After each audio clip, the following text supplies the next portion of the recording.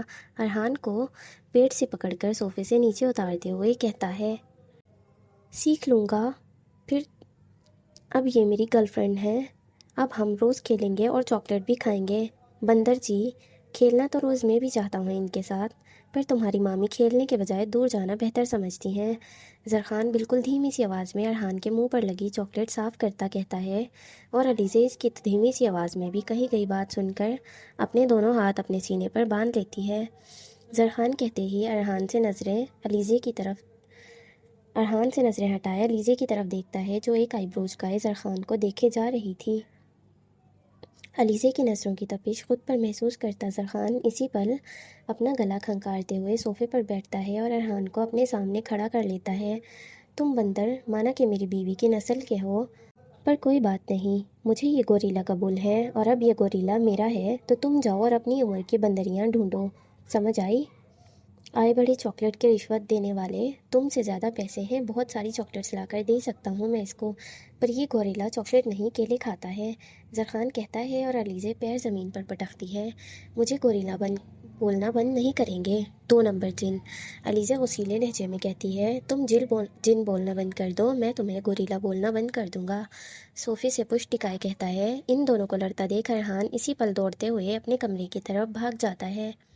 جن کو جن نہیں بولوں تو اور کیا بولوں؟ علیزے کندھے اچکاتے ہوئے کہتی ہے، تو لیڈی گوریلا کو گوریلا نہ بولوں تو کیا بولوں؟